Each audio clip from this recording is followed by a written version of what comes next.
Kia ora and welcome to episode 75 of Bridge Talks Business with Milford. If you're one of the growing number of young people not in work, education or training, or perhaps you're in work, in a corporate job, but feel like you're not doing what you love or making a difference, this episode is for you. Our guest today was offered all of the above and turned them down to start a business, a brand, and now, not even aged 30, is leading one of the fastest growing wellness juggernauts in Australasia. First, here's your top 5 business bits. Coming in at number 1, a solid boost to April jobs in the US with the release of non-farm payrolls. Despite headline strength, some of the detail was softer, with the unemployment rate, for example, increasing modestly and wages coming in softer. However, this reading still shows improvement compared to where the US labour market was just a couple of months ago. Coming in at number 2, markets are watching Starmer drama closely, with a growing number of MPs and now a cabinet minister backing calls for the British PM to step aside. Follows big losses for Labour in local elections where Reform outperformed. Coming in at number 3, New Zealand labour market data was released last week showing ongoing softness. The unemployment rate did fall modestly, but this was largely a function of a decline in participation. Employment growth was weak. Wages remain quite soft. Number 4, the RBA hiked rates last week in response to lingering inflation risks, gave a more subdued message on the outlook for the Australian economy. Tightening of monetary policy is now expected to weigh more heavily on consumption, which should help to minimise second-round effects from the current energy shock. And finally, this week, the focus is on the Australian budget, where news sources have cited changes to capital gains tax and negative gearing. We talk a lot on this podcast about wealth, about creating wealth, about ensuring that you've got enough to live on once you retire. What about creating something completely from scratch? A whole new business, a whole new brand, a whole new enterprise. That's exactly what Kate Gatfield-Jeffries did, co-founder of Moody, one of Australasia's fastest growing wellness brands. She's here to talk to us today. And just a reminder, this segment is informational only and should not be considered financial advice. Kate, welcome to the podcast. Pleasure to be here. Very excited to learn more about Moody this morning. As a male consumer, I have to say I haven't personally made a purchase, though I am very much looking forward to potentially winning the Range Rover that you've got on offer at the moment. Yeah, you and half of the women in New Zealand. Tell us about Moody. When did you start the business? Yeah, so I started the business around 4 years ago. To take you back to that moment, I was actually a law and business student. So fairly early on in my career, thought, I always wanted to be an entrepreneur, but I should go down the corporate route first, get a bit of experience, build a network, earn some money, etc. And I realized, I had this idea for what would eventually become Moody, to help women feel their best through, delicious, enjoyable, crave-worthy products. And I thought, why put that dream on hold when I could do it now? So here I am. Which is an amazing, a very sort of powerful thing to do, because you were being offered jobs, graduate jobs were coming at you after law school. What was it, do you think, that made you actually cross the line and say, I'm going to go out on my own? I know, it's such a hard thing, and I talk to founders today, and I think taking that first step sometimes is the hardest step to take. For me, it was really that passion. I felt so strongly about the mission that I had, which was to elevate women. I was doing a lot of that in law school, business school, through sort of programs to help women in their careers. But what I saw with those women is a lot of them were very stressed, very burnt out, struggling with sleep, struggling with gut health. And I thought, no one can reach their full potential if they're not feeling good. And I have this idea of something that can really help them to get there. So I think that sort of, you put aside your own fears and insecurities and concerns and you go all in based on that passion that you have. The gut health thing is massive now. I mean, you can't go anywhere without hearing about it. Wellness, the industry is blowing up. Was there a product that you had in mind, a specific product, or was it an idea and you then went and researched and came up with a bunch of products? I think it's a combination of all of those things. So At that time, the wellness industry was very focused on appearance, anti-aging, weight loss. It was the boom of collagen. And I was seeing all these protein powder brands with, women in bikinis with protein shakers on the beach. And I thought, a lot of the women in my life don't necessarily resonate with that. So the first concept was, how do I create a protein powder that is going to support how you feel, not how you look? So with, functional ingredients and adaptogens that support things like sleep, stress, mood.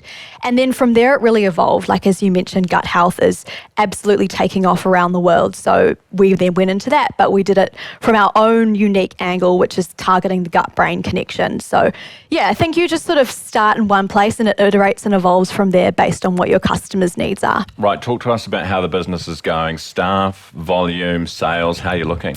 Yeah, so we're one of the fastest growing, largest women's wellness brands in Australasia, which is pretty cool to be there in, 3 years since starting the business.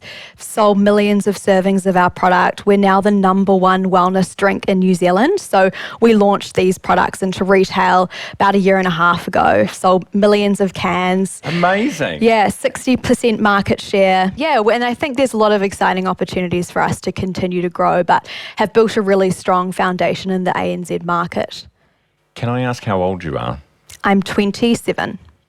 How do you find, you've got staff, obviously, to make this happen. You've got very, I'm sure, complicated sales between online and retail. You've also got new products that you're bringing to market. How complicated is it, and how do you find dealing with all of those things? Yeah. At a relatively young age. Yeah, so Moody's my first full-time job. And it's an interesting situation to be in. You look around the room and you're the youngest person in the room, but you're also the one that everyone's looking up to count on, to make the decisions and make the hard calls. I think for me, you grow so quickly when you're in the driver's seat of a business like this. There's no escaping it. You're having to make, hard decisions. You're having to learn, upskill, evolve very quickly based on what the business's needs are. Like, I once heard this expression, the business can only grow as fast as you grow as a founder. So I really don't want to become the bottleneck for the business. And I've had to really intentionally upskill and develop to ensure that that doesn't happen. Is it stressful? It is stressful, but I'm in a great industry. I take a lot of my own product. I'm a super user. It is, but I think it's all relative, right? And I think most founders, you adopt that mindset of strong resilience, and it's just one chapter of the business at a time, and every chapter's got its own challenges and opportunities. What would you say is the biggest lesson that you've learned or that you've been taught by being a founder and running the business? I love to say innovate or die. And I know it sounds extreme, but I think for us now, we're at the top of our game in a lot of the fields that we're playing in. And that is not a reason to be complacent or to slow down. It's like you have to constantly be pushing the envelope. What can be better, more efficient, more innovative, serve the customer and meet their needs, even more than you were before. And so I think it's important to not ever get complacent, even when you are winning. How do you advertise? What's your model like? Do you use a lot of influencers? I know there's a lot of particularly younger people, younger women, using TikTok, social media, stuff like that. What's your strategy? Yeah, so we have 1 in 20 New Zealand women taking our products online, which means to reach that many women, we're pretty pretty broad. You have to be in lots of different touch points. So we are one of the top meta advertisers in Australia and New Zealand in terms of ad spend. So we have an entire team, dedicated to making great performance creative in-house, which is an art and a science in itself. We do out of home, there's buses, billboards, radio, all the things. You have to be, getting all those touch points. Do you have specific goals as a business leader that you quarterly, annually, that your targets you're wanting to hit? And how do you come up with those? How do you, make sure that you're growing, your, I suppose, horizon is growing so the business grows with it? Yeah, it's almost a shifting goalpost mentality, right? Like, the business has grown 300% year on year. If you asked me 3 years ago, where would I be today? possibly wouldn't have picked where we are. But I think it's key that when you are having that success, you readjust what your expectations are. So typically, I set a very ambitious North Star. For Moody, I want us to be the biggest in the world at what we do by a certain date.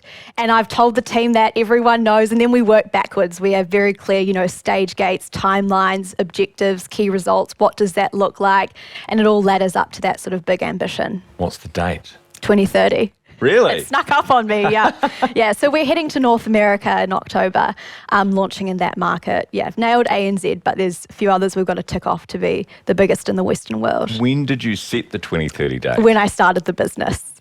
How is it going? Well, good. I mean, we're nailing it in this market in Australia, but yeah, there's a lot of other markets that we're going to have to tackle. What's the biggest barrier getting into North America?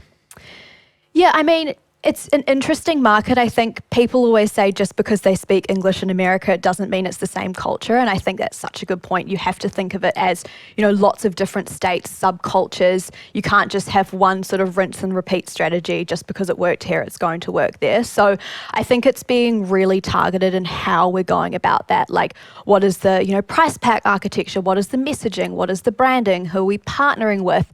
What is the stories that we're telling? And, being still authentic to the brand and our values, but tailoring it for that market. I think a lot of people think, you just get a Kardashian on board and you're home and hosed. Yeah. Is there some truth in that kind of thing? Wait. Maybe. I mean, that hasn't been our strategy to date, and it probably won't be. But I think, influencer advertising is really, really powerful if you have the right sort of brand alignment and fit with that person. But for us, I think we can do it potentially without a partner like that. If anyone can do it, I have every confidence it's you, Kate. Thank you.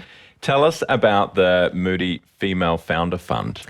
Yeah, so we're giving away $15,000 to female founders across New Zealand and Australia this year. We did a pilot last year, got thousands of applicants in a very short space of time. I think there is a huge need for no strings attached cash funding at that sort of early stage of a business. For many women founders, it is the difference between them going all in. And we do this grant, I say they can spend it on anything, childcare, inventory, marketing, anything that they need to sort of get them to that next level. And I actually won a grant in the early years of Moody. I won $10,000, and that, funded the inventory that actually got us to where we are today. So, it's my way of continuing to give back to the community. As a person, as an individual, has starting a business, running a business changed you in any way? Absolutely. I think it's the hardest, most challenging, but also most rewarding path that you can walk, in a career. It's so intense. You are learning every lesson, and you're dealing with the upside of your decisions and the downside of your decisions. And every day is, full of opportunities and challenges. But I think you grow a lot as a person. Yeah. Do you actually kind of feel like you're alive every day?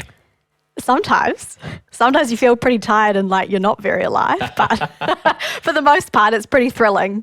Because I think a lot of people who are in corporate jobs, and I've interviewed people before who say that they've always kind of wanted to do exactly what it is that you're talking about. They've had this dream, they've had this vision, they've had this goal, but actually making that leap is the most difficult thing to do. And once you're there, it kind of seems like this euphoric, amazing place to be. Totally. I think a lot of people are quite risk averse, right? Like they actually might have a great idea and they've got the skills and knowledge and connections to go and execute on that.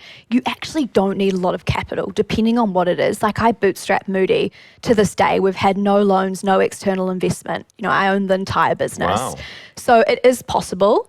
It's hard, but it's very rewarding. And I think when people get comfortable with taking that risk, that's where you get the upside and the opportunity. Also means you must have to be very deliberate about what products you're investing in because they need to work. Totally. In the early days, it's like if I had a swing at goal, it better be going in the goal. Yeah. Now, just finally, it would be remiss of me not to mention your EY Young Entrepreneur of the Year award. Congratulations. Thank you. How does that feel? It's funny because as a founder, you don't typically slow down and reflect on, everything that you've achieved. You're always looking at the next thing, where there's always fires, that you have to fight. So I think it was a really nice moment in time to actually look back and be proud of what I've achieved. Well, there is a hell of a lot to be proud of, and more to be proud of too when you take over the world in 3 years' time. Yeah. Kate, lovely to have you on the podcast. Thank you. Thank you. That was Kate Gatfield-Jeffries, co-founder of Moody, which is one of Australasia's fastest growing wellness brands. Great to have her on the podcast this week. I look forward to seeing you next week. Don't forget, you can like, follow and subscribe to this podcast wherever you like to listen. Until next week, don't forget, invest in yourselves.